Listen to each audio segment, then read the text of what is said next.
So where I want to start this one is with this idea that, or the quotation of, I saw myself as a coward, a weak man. We seem to be talking about identity time and time again.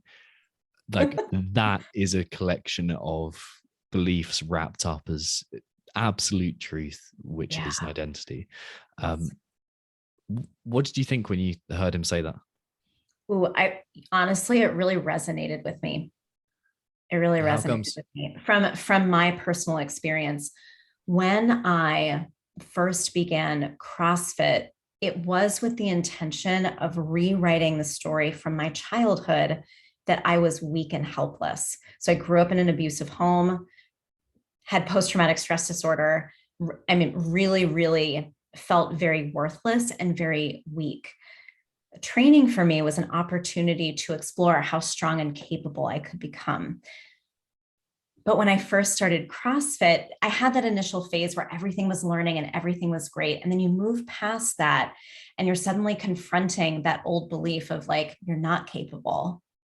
You can't do it. You can't keep up with everybody else. You don't belong here. Again, we're talking about belonging. So we talk about this a lot. We come into the gym with the intention of rewriting our non-serving stories, but we accidentally end up reinforcing them. Nice. Can you give me an example of that outside of what we just spoke about? Just to put you on the spot. Can you give an example? That is a good question.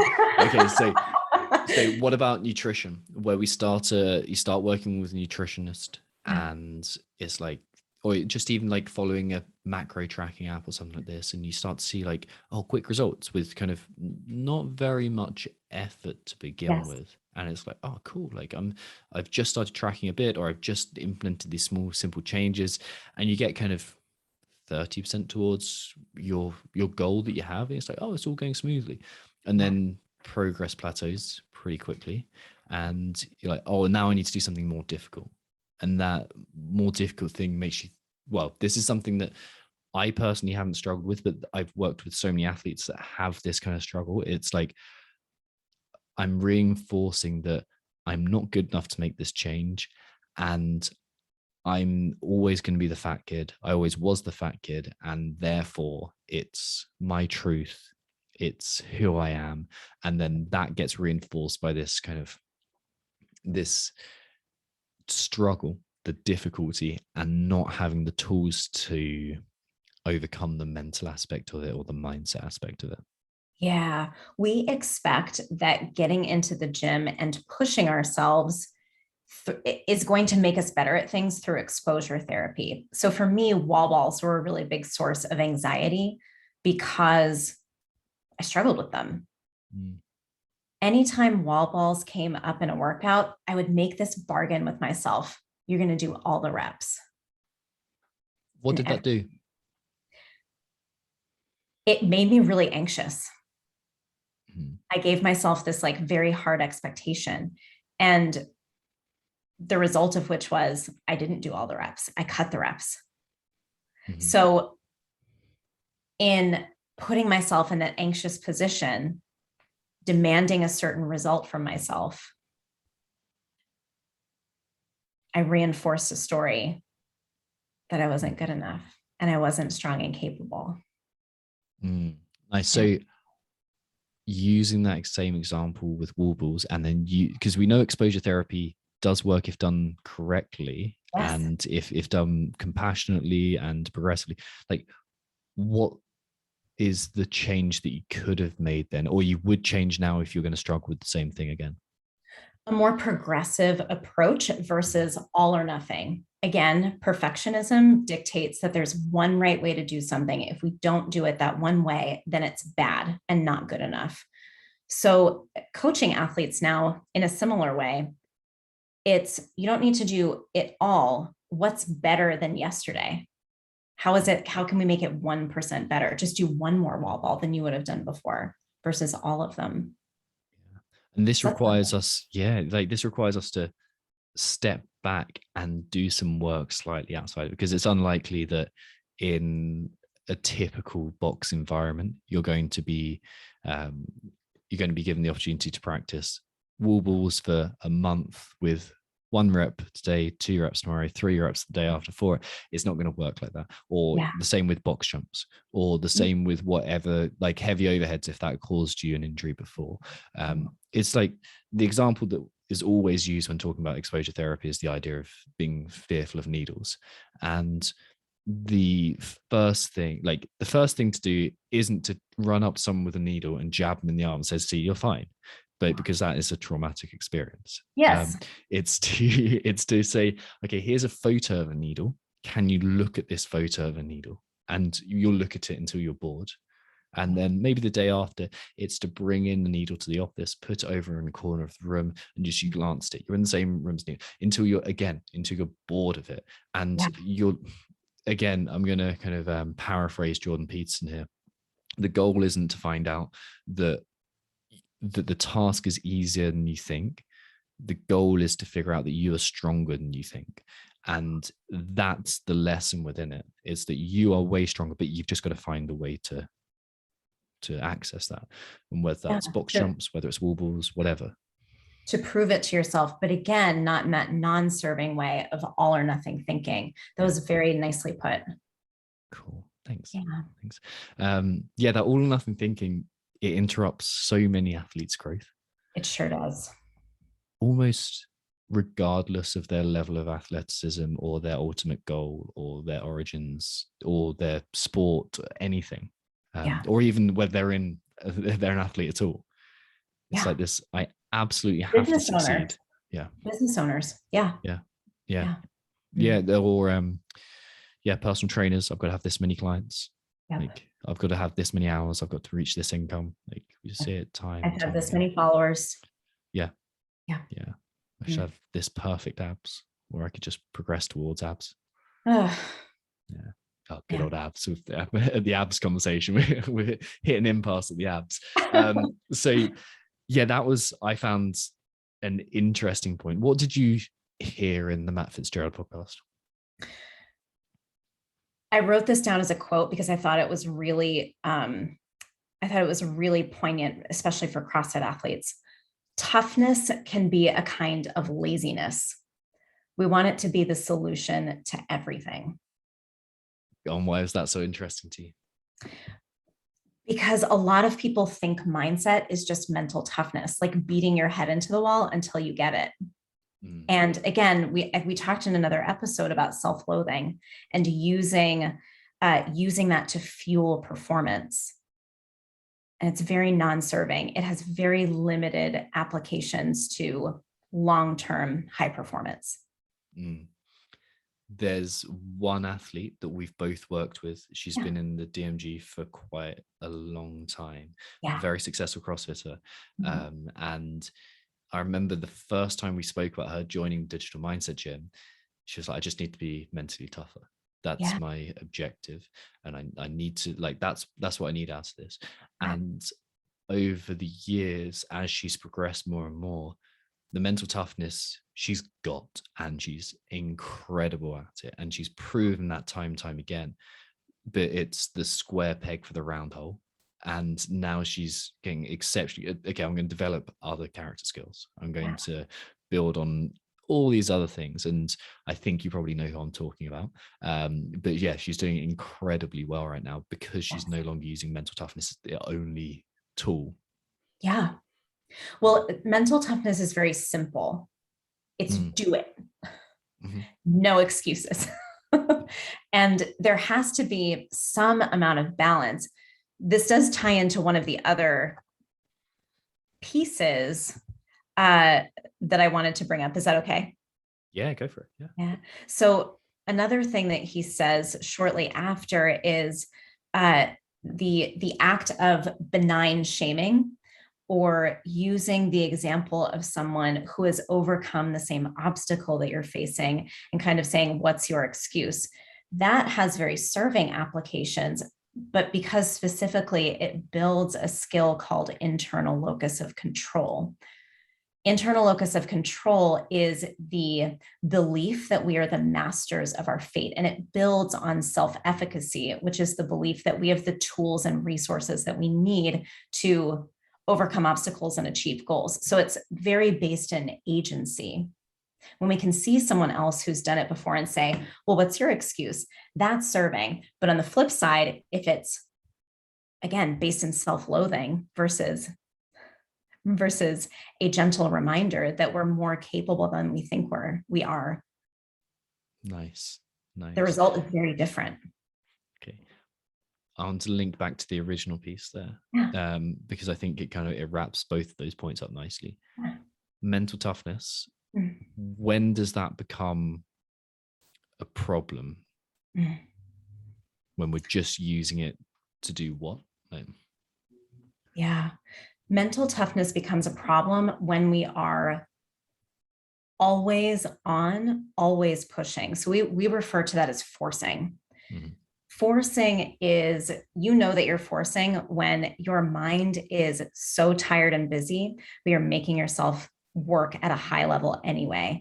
And you're getting to a point where you're overwhelmed and anxious, might be injury prone, especially if it's happening in the gym. It's always like, do more. If you're not there yet, do more, keep going, versus tuning in to what body may be telling you. Yeah. So the skills with rest.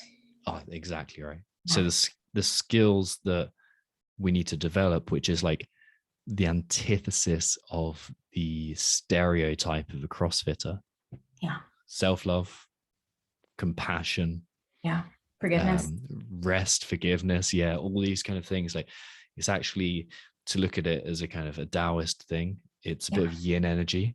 Yes. To your yang energy of like masculinity, or the mythological archetype of masculine energy. So like, do, act, push, be aggressive. All useful, very good things to have. You're not going to exist in the world without those things, because you'll just sit there being nothing. So you need some drive. You need to do something, but you also need the feminine, the archetypal feminine energy. Easy for me to say, to be nurturing, to rest, recover, to regenerate. And that is a very tough thing for some CrossFitters, especially powerlifters, Olympic lifters, actually a lot of just high performers generally. It's quite a difficult thing to practice. Yes. I'm reading a book now, Peak Performance, and it is specifically on the science behind balancing stress and rest. Highest performers balance those two things. They're not always pushing. I believe Stephen Hawking is quoting it. So a couple of writers are quoting in it saying, when I have to take a break, that's the hardest part of my work, is when I'm not allowing myself to keep pushing. So if any listeners are finding the idea of resting more, or taking more time to be reflective and have fun and play, it's not easy for us in our culture to do that. Yeah. I've really struggled with that as well. Like we speak to a lot of people who do, but like it's something that I find difficult to go and take some time off work. Like, I've got some very ambitious goals for Mindset Rx'd. I've got some very ambitious goals for myself for training, and to sit there and do nothing and just kind of maybe sit on my phone for a bit, God forbid, be lazy and scroll through Instagram, or just go out for a walk, or just do nothing, or just chat and have downtime. It's essential for human beings. If you look back at how we've evolved, most of our life was at rest with short, intense periods of activity. It wasn't being an automaton producing from not just 9 to 5, but the 2 hours before and after. It wasn't this constant and then sleep, shut off, instant rest. It was these kind of undulations of output and input. Yes, absolutely. Yeah. Where should we go next? Oh, here's the thing that I found very interesting. Yeah. The point that Matt mentioned about so many favorite athletes' performances are those where they failed because they truly found their limitations. I found that interesting. Yes. I am not an elite performer, and I racked my brain trying to think of like, where have I done that? But when I think back to, I did Brazilian Jiu-Jitsu for 2 years, not very long, but I got okay at it. The things that I loved was when I was right on that edge of being pushed and being pushed and being pushed and being pushed. And I remember one time when there was this guy who was a purple belt, I was a blue belt, so one belt rank above me, and he would always just give me enough where I had a chance, but barely. And I was always fighting that. And that was the thing that I found interesting. And he always crushed me in the end. But it was such a fun experience to be pushed like that. Yeah. The act of meeting ourselves in that place can be very, very rewarding. Tell me what you mean by that.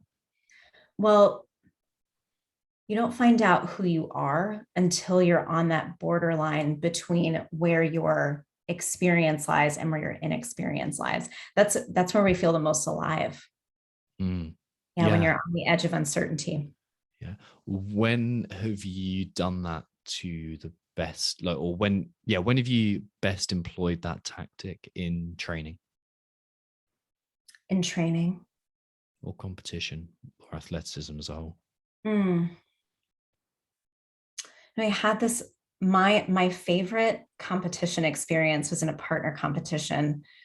The workout was devastating. It was, I'm going to try to remember exactly what it was. It was 2 rounds for time of a 60-calorie assault bike, 50 toes to bar, 40 snatches, and maybe 30 lateral burpees. So you split the work between the two of you, however you wanted to, but it was completed like a chipper 2 times through. And I can remember being on the bike the second time, and my partner and I were in such a state of communication and flow that we would go right to the brink of where we knew that we were going to slow down, and we were pushing hard. So we go right to the brink of where we were going to slow down and then switch. And there was no verbal communication about it. It was purely like, you're working as hard as I can, or as you can. I'm working as hard as I can. Go, switch off. That's my favorite experience. That's the hardest that I've ever pushed in a workout. And it was a moment where I met myself there. I wasn't there. I felt like I was outside of my body and not present in the moment. But looking back on it, I could see that I was my best self. Yeah. When you're dancing on the border between chaos and order. Yeah. It's the place to be. Awesome. Do you have any other points that you think were really salient from Matt's podcast?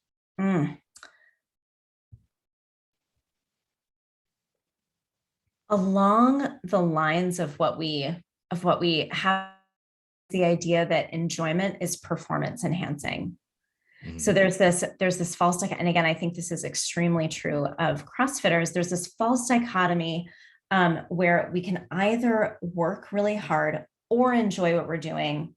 And the more that you're working hard, the less you're going to enjoy it. It's either one or the other. It's this strange like scarcity thing. There's a balance, but when we enjoy what we're doing, we can actually work harder.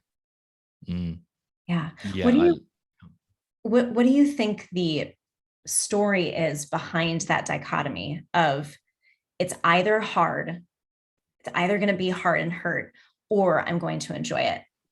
I think it's this idea that, which again, there's truth to it, that we have to sacrifice in order to fulfill our goal or to fulfill our potential.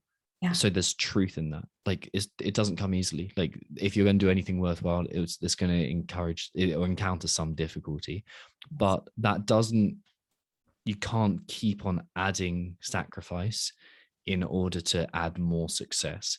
There's a point where the other piece, the fun, the enjoyment, comes the multiplying factor. The thing that comes to mind is when I brought this up with Emily Rolfe, and like, what do you think about this idea that you kind of have to like sacrifice, or you have to sacrifice your mental health in order to succeed? And you could see her kind of thinking, oh, like, this doesn't compute. Like, I don't understand what you mean. And it's just like, I Yeah. don't think I've ever met anyone like that. And I think it's because it went so far away from what she's learned and taught herself Yeah. that it was just like, that is incomprehensible. Yeah. Isn't that interesting? But we see it all the time. Mm.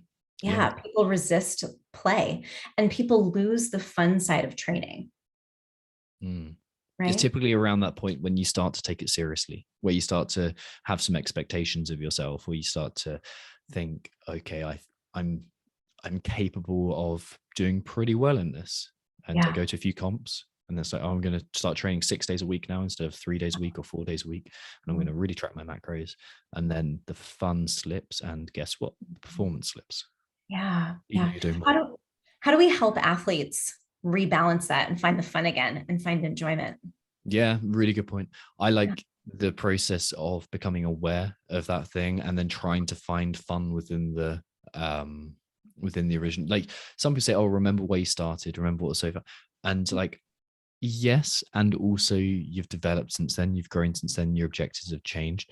I've personally have used the idea of like, I want to perform well at CrossFit, but I find climbing really fun. I find, for some reason, going out on quite long runs really fun and energizing. So it's like, I put some of that in. When we're working with Brent Fikowski, obviously a very high performer within the CrossFit world. Very high. We have this understanding that he was always going to play guitar, or he, like, little known, he's quite a good painter. So he does a bit of art here. Cool. So like that kind of thing, we put in fun outside training, because if it was going to be like, okay, I want you to do something physical, find some fun, I think it wouldn't have been serving completely. So we found fun elsewhere, but little bits of fun made it into his training as well. Yeah. Oh, that's so good. Yeah. Again, balance. That's right. Yeah.